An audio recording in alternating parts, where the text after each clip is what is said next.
Hi, this is Frank Warren and you're watching Lights Out. This is Lights Out. I'm Faisal Khan. Welcome to our podcast, joined by one of the usual faces today with Ron.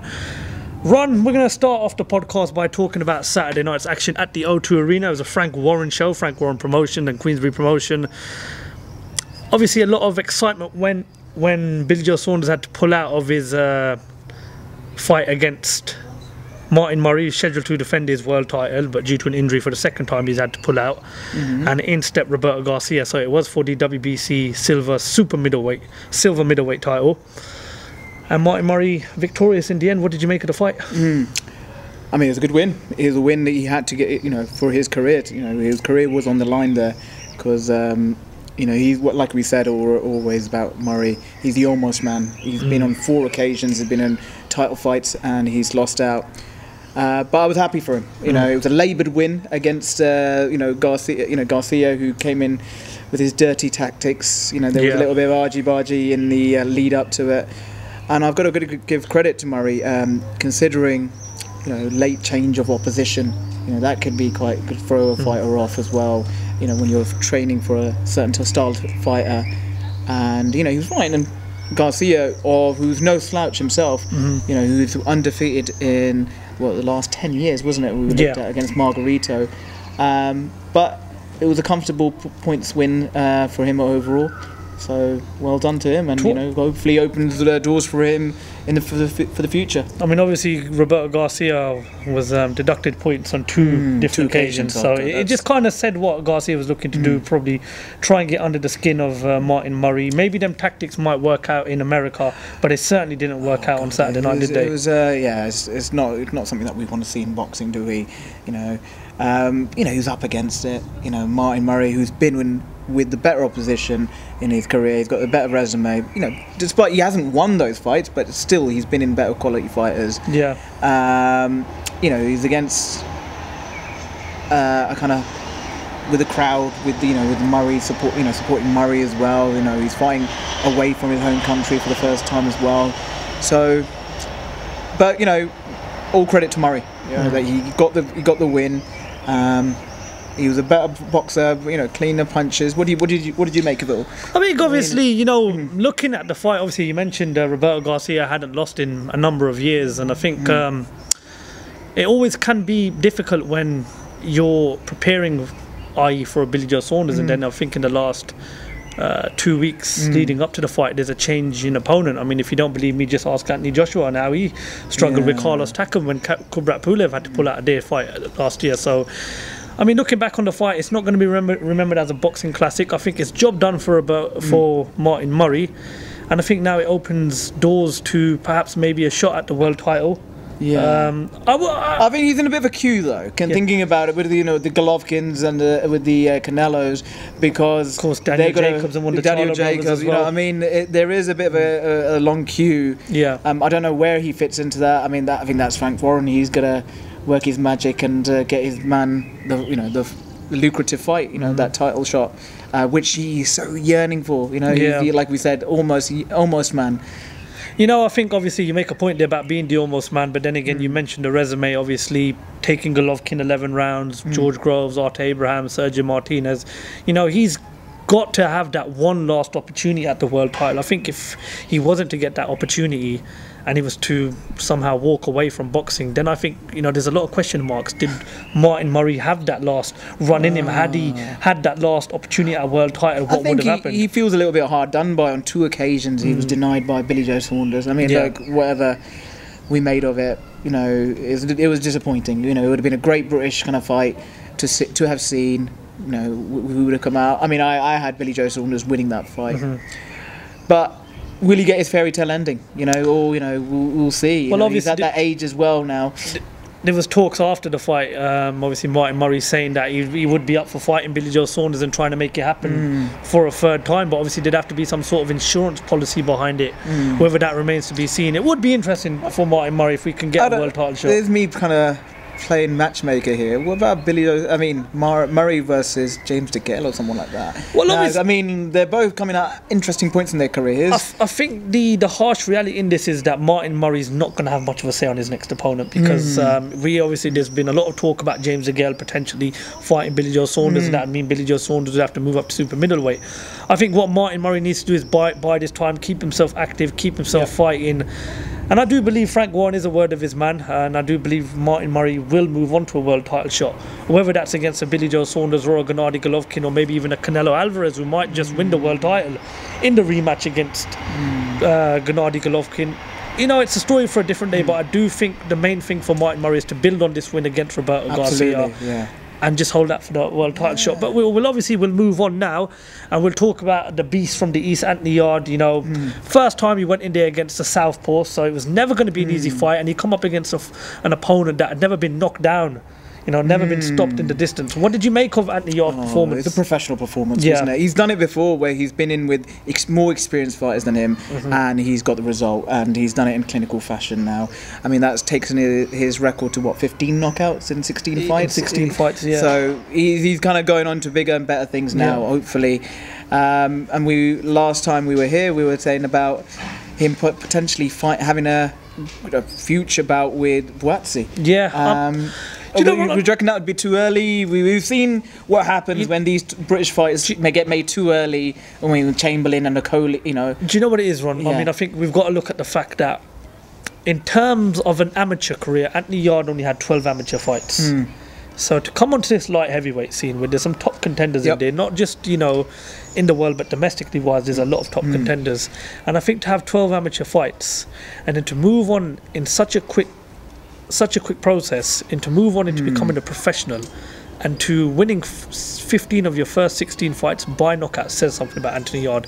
But I also agree with what Frank Warren says. They want to get rounds under his belt, and in boxing, timing is everything. Obviously, you know, Frank Warren openly admitted to the press and to the media last week at the press conference that they turned down a world title approach. Well, it's two world title Bivol fights. And Kovalev. And you know what? Rightfully so, because you've got to remember one thing, Ron. Boxing it's a tough sport. And I'm glad they've done that. They didn't let their ego get in the way. Yeah. And, you know, it's a shame when, you know, fighters get that, you know, they lose that very early on in their careers. It kind of ruins their momentum, you know, kind of what their ultimate goal is to win that world title. We stay on the Anthony Yard scene. Obviously, you know, we mentioned domestically, you know, and of course in the light heavyweight division, there's some top contenders. There's a potential fight against a Frank Buglioni. There's a potential fight against a Jose Burton. Johnson as well. Callum Johnson as well. There's also an opportunity to fight Joshua Buatsi. You know, obviously, if you're Anthony Yard right now, and if you're his promoter, would you consider putting him in the ring with next?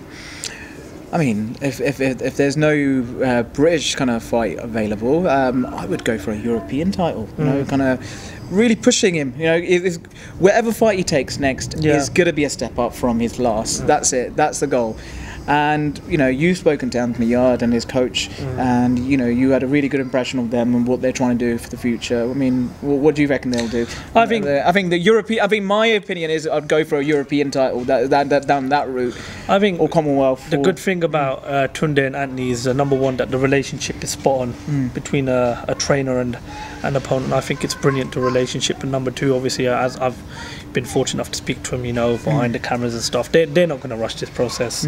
We've seen it happen too many times. He's a young man as well. He's not like he's only 26 years old. You know, fair enough. Fighters at his age, they have become world champions. But again, you know, amateur pedigree. You know, a lot of people talk about, you know, Vasyl Lomachenko. He is where he is today because of his amateur pedigree. You know, 2 Olympic gold medals. You know, junior world weight champions at, you know, 397 amateur fights. So by all means necessary, they had every right to push him to them world title fights at such an early stage in his career. But I just think with Anthony Yard, there's no point in pushing him. I've always believed that if the promoter doesn't think the fight is ready, then that's the way it should be. Go with the promoter, and we cannot say that Frank Warren does not know what sometimes the fighters overrule the promoters and say, no, I want that fight. I mean, it's happened. I mean, look, I mean, with the Chamberlain and the Okoli, I mean, they both wanted it. I mean, I think they made it happen more than the promoters, and it was a little bit of a disappointment, that fight. We went to watch that live. The beauty of boxing is that if you asked Anthony Yard tomorrow, well, if you told him that you were fighting for the world title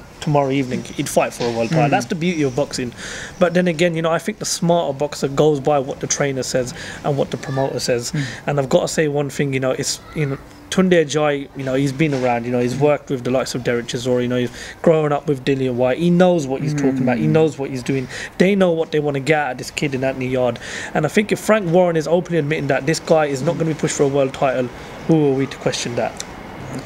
Can't disagree with that, actually. I think so, yeah. We'll move on. O'Hara Davis, a stunning second round knockout. Ron, the question has always been asked about O'Hara Davis. The talent's there, the skill's there, the technique is there.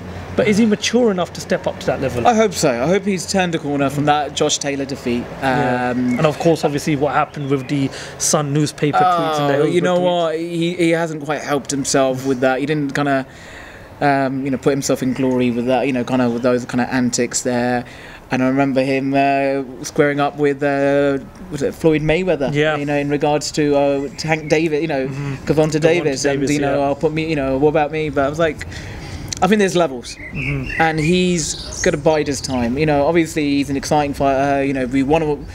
Social media, we want to see what O'Hara Davis is doing. He's been a bit quiet recently in the last few months. Rumours of a fallout with Floyd Mayweather, but obviously, I mean, also with his management as well. You know, he said with Lights Out that, you know, they threw him under the bus. So, but it's good to see he's under good management now. Again, a lot of credit he has to go to Frank Warren. I mean, a lot of people could have looked at that incident with the tweets and, you know, what he said about the Sun newspaper. They could have thought, right, I'm not going to take a risk with him, because obviously, if anyone knows anything about sports, they know what a delicate topic Hillsborough is. And I think Frank Warren's thought, you know what, ill-advised manoeuvre, you know, he's a good young talent, he's a British talent, let's take a chance, let's bring him to Frank Warren Promotions. And they've done that, and he's fought twice within the last, I think, 6 weeks, you know, first fight under Josh Warrington and Lee Selby undercard, and he got points decision, so he got rounds under his belt. Paul Kamanga's obviously no slouch. And O'Hara Davis has stopped him in But the knockout was great. It was, I mean, it was pretty spectacular, wasn't it? It's your typical O'Hara Davis punch, and O'Hara Davis has that in the locker. Now, obviously, he's talking about a fight potentially against Jack Catterall, and I think that's good, because obviously you want to see these big British tear-ups. You want to see big British fights. But one thing that, for me, that might just let him down is the level of maturity. Is he at that level now where we could say, this guy's mature, he knows what he's doing, he's kind of grown up a bit, and he can actually push on for world honours? I hope so. I mean, we will see. Yeah. I mean, I hope that defeat has knocked sense into him. And hopefully he can learn from that and become the fighter that we know he's more than capable of becoming. But that Josh Taylor fight, I mean, it's probably dented his ego quite often, you know. And look, I mean, talking about Josh Taylor, and he's gone on to, you know, won the other night against Postal, you know, the points decision, and he knocked him down, Postal, and that's unheard of, you know. So really, you know, proud of for Josh Taylor. You know, he's representing Scotland very proudly. So, you know, it's a good little division, the lightweight division. You look at Maurice Hooker winning the title the other night against Terry Flanagan. Maurice Hooker was relatively unknown on these shores. Terry now, Flanagan will want to get back on the scene. Obviously, moving on, there was another fight. You know, there was a lot of talk behind the fight. Daniel Dubois, Tom Little. I mean, you know, listen, do you think he's taking that deodorant dodging I down think he might back? have taken it. I think he might take it back. But listen, well, I mean, one thing I did like about that, after that fight, he did go and see him after that fight, and it was humble. You know, gonna. Listen, you know, you've got to give credit to Tom Little. He definitely talked a big fight, and he was confident. Listen, that's what we want to see from boxers. You know, we don't want to see boxers roll over. And but once again, the power of he Daniel was dominating Dubois. him throughout. I think that kind of. I think Tom Little didn't have any answers to. Yeah, you know, I think Tom work Little rate that Tom Daniel Little was Dubois focusing doing too much on the later rounds. That's what he wanted to take him deep water, as he calls it. No, do you know what I mean? I think. You know, you got to focus on the early rounds as well. And you know, I didn't know what he was expecting. Was he expecting Daniel Dubois to tire? But his work rate was phenomenal.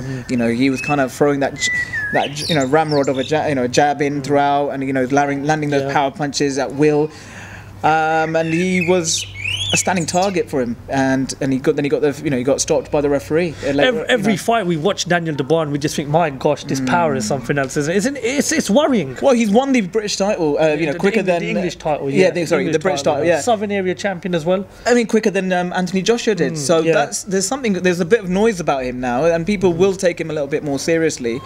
But well done to him. And could we see that fight with Gorman? We're going to stay on this topic now. The Yeah. other night on the show on Box Nation and BT Sport, they released a photograph, and it was an image on the screen whilst the show was going on. It was the top 10 British heavyweights. Can't remember its specific order, but it was Anthony Joshua, Tyson Fury, Dillian Whyte, Tony Bellew, Hughie Fury, Nathan Gorman, Daniel Dubois, Joe Joyce, yeah, and it was David Price, David and Price Derek Chisora. Now, listen, Ron, pinch me here, because I think we're actually in a really good spot right now, especially.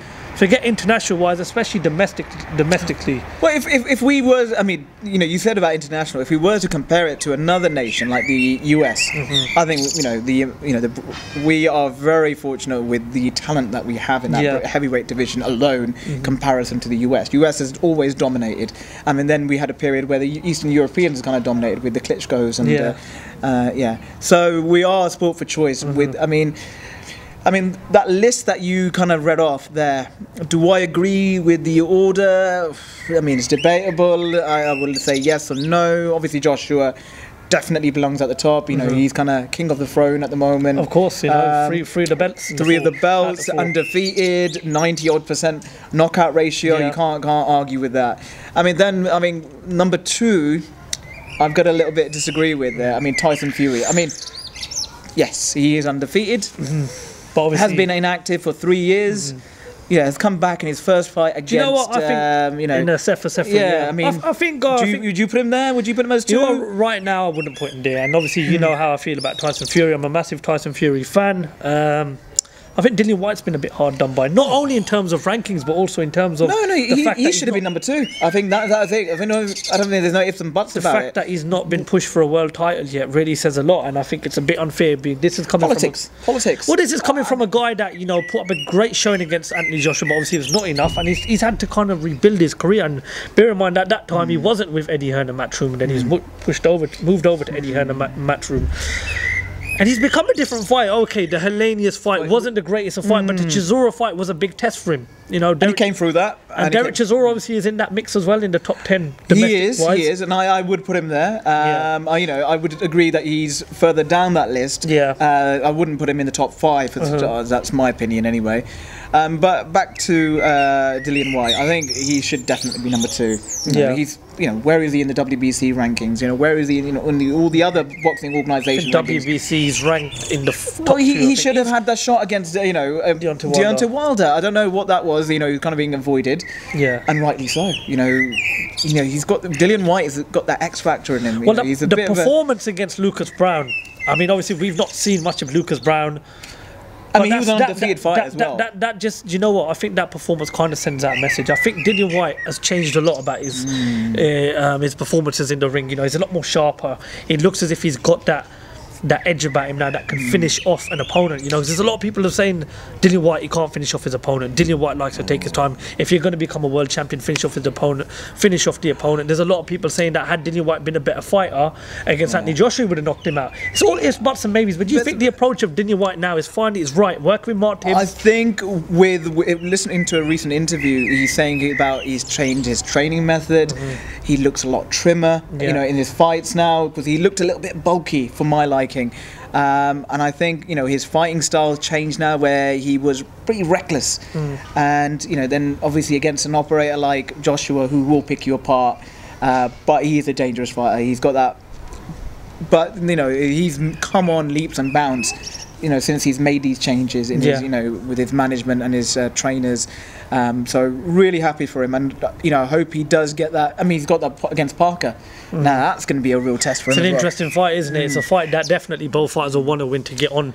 Obviously, Jose Parker will want to retain his world title after losing it to Anthony Joshua, and of course Dillian Whyte.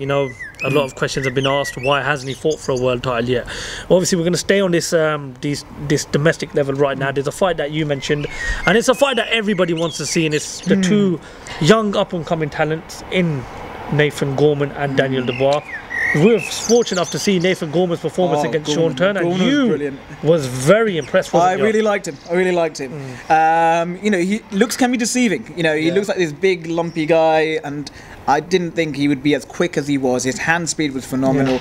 Okay, his level of opposition against him is Sean Turner. You know, we didn't know much about Sean Turner. He talked up a good fight, but regardless, Gorman had to perform, and he performed really well.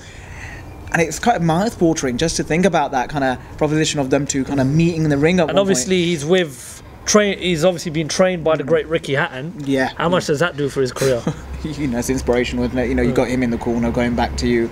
You got a trainer who's been in world title fights, won world titles. Travelled the world, the world, been to America, and going back to you and won a world title in his own hometown. It's brilliant. I think they've got that Mancunian kind of, kind of thing. So there's a lot of talk about Gorman versus Dubois. I mean, Frank Warren's obviously said it's a fight that's going to happen, but it's not going to happen anytime soon. As a boxing fan, of course you'd want it to happen, but when do you think it needs to happen?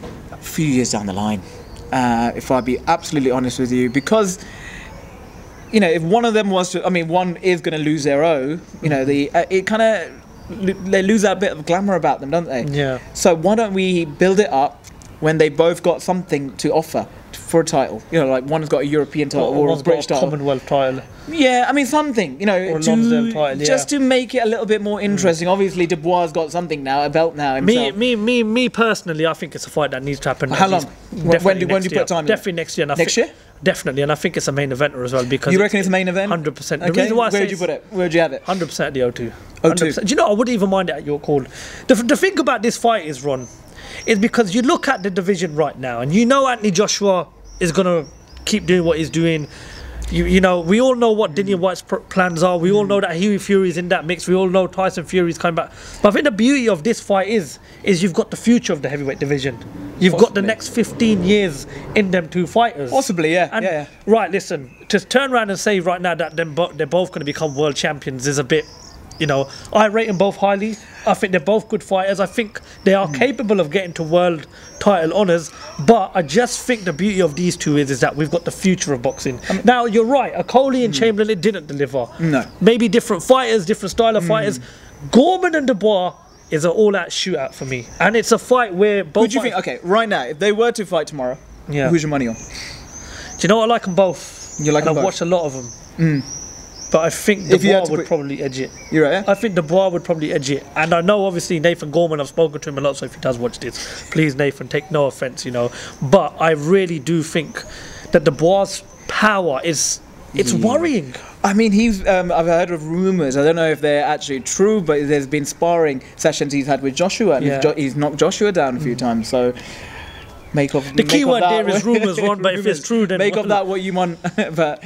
Another fighter in that division, obviously Hughie Fury now fought... A little bit forgotten about now. Recently, after his defeat, lost against Joseph Parker, but he's he beat Sam Sexton. Was it for the British title? It was a British title. British title, yeah. So that's someone we can't. Has he got to look at that title and vacate if he's to go for perhaps maybe even European honours or world title? I'm curious to see what his next fight is. Yeah. And, everyone seems to be kind of tied up at the moment. I mean. He's got that Fury-esque kind of, obviously with Tyson Fury, that kind of great boxing skills, good boxing brain. But I'm curious to see where he goes from here. Again, making that right matchup now. I think what I'd love to see, this is, shooting off here right now, I'd love to see him facing like a Baby Miller. I think that would be a good potential fight, and it'd bring his name. There's a name out there, and it's the European champion Ajit Kabayel. Now I'm looking at that fighter, and obviously the one that he beat Chisora, last year in Monaco. Yep. He's a talented fighter. He's European champion, so there's obviously something about him. But it's kind of a bit of a step down for him. I personally for a world title like to going back to, he's only lost one fight. Due to the number of fights he's had, I'd like to see Nathan Gorman tackle him. I think Nathan Gorman's had over 10 fights.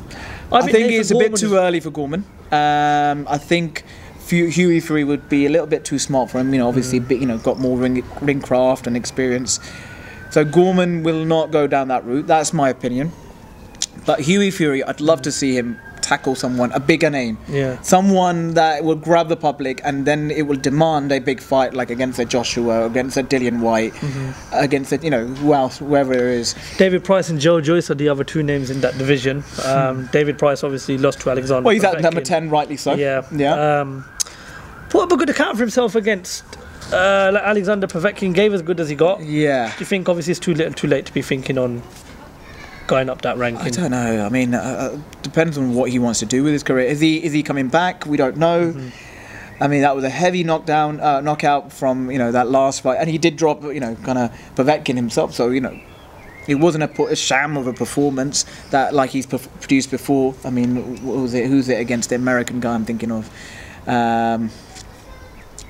Tony Thompson, where he's lost twice against him by knockout as well. So, anyways, talk to me a bit about Joe Joyce, young, not young, but an up and coming fighter, working under David Hay. Who we all know, I mean, he's under a good tutor of David Hay. So Hay and he's only had a handful of fights, and he's already calling out the likes of Chisora. He's even offered that big baby Jeremy Miller over Twitter. The guy seems confident. He's at that age. He's not young. He's what is he, 30, 31? He's what I mean? He's had a amateur pedigree behind him, so he's got that base. He's a silver medalist at the Olympics.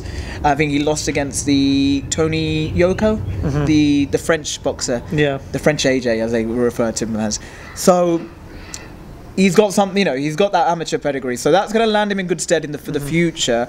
So he's going to get a move on, and he is David Hayes' kind of main fighter, main attraction. With all his. Obviously, he's got the likes of Michael Venom Page, but we all know that Joe Joyce is the main attraction. Yeah, of course. With Haymaker Promotions. But I do love Michael Venom Page. I'm a big fan of Michael Venom Page, but we'll talk about that another day. But anyway, the last guy we're going to bring up is my man, the Mac. The Mac is back. The Mac Daddy. The Mac is back. Yeah. We were there at the MEN Arena on June the 9th. It wasn't exactly your Thriller Manila, wasn't your Rumble in the Jungle, the melee on the tele. But it was a win. It was a win. 4 rounds under his belt. He's back. He's danced under the lights again. Yep. Back out fighting on the Carl Frampton undercard in Belfast. Yep. What type of level of a fight are we going to have to put Well, I mean, look, he's got that out of the way. Right, that first fight, that's what he was desperately looking forward to. He said he was nervous. Yeah. There's this ring walk. We didn't know, does he still have it? He's still got that ring craft, the movements for a guy that's 6'9" and as big as he is, 19 stone was he? I don't know how much he was weighing in that fight. 19 stone, yeah. From 28 to 19 stone. So that's a credit to him. All the battles, all the trials and tribulations that he's come through. To be in fighting shape, and that great relationship that he's we've spoken to Ben Davis, but we've spoken to them both, and great little pair there, and it's good to see him. Boxing, British boxing in particular, has missed him, his character. The whole build up to the fight as well. Kind of the whole lifting each other up, kissing it before it's your classical Tyson Fury. But a little bit. I mean, we were in the crowd, and there was a little bit of frustration from the fans. Like, just come on, just get on with it, take it seriously. A lot of showboating, wasn't there? It wasn't a clinical, like you said, it wasn't a clinical performance. But he got the job done. 4 rounds under his belt. I mean, my biggest disappointment was when the fight was announced. Seferi. He's not a heavyweight. I don't care what you say. I know he's fought once. The size of him, the weight of him, he's going to have a clear disadvantage against someone of Tyson Fury's kind of talent and. Let's. What type of opponent do we need next? It's going to be a step up from Seferi, and that shouldn't be. That shouldn't be difficult. Will be. I don't know. I mean. Is Shannon Briggs still about, or is he? I don't think the British Boxing Board of Control would allow that fight to happen due to the fact I think he's still banned in America. I think it's a long process to get Shannon Briggs over here, especially with the time that we've got left. Looking at it, it's got to be someone that's a respectful fighter, someone that's going to. I don't think they're obviously going to want to put him in with a fighter that's going to beat him. They're going to want to keep him unbeaten because they know a loss now. I mean, then people will be thinking, well, hold on, fought a cruiserweight and didn't really put up a good showing, didn't knock him out or anything, and now he's just lost in his second fight against a much better opponent. So Frank Warren Promotions are going to have to play this smartly. MTK Global, they're going to have to play this smartly, and I think it's all about putting him with the right guy in the ring, the right fighter in the ring. And fans have got to stop looking at the fact that they want to see knockouts. It's all about getting rounds under your belt. It's getting that ring rust away from yourself, which is really important. Absolutely. I mean, kind of being in the stadium, kind of being, having a fight. Yeah. I mean, he needs We to haven't get seen used to what that. this new Tyson Fury can offer yet, and hopefully we can see that in the next fight.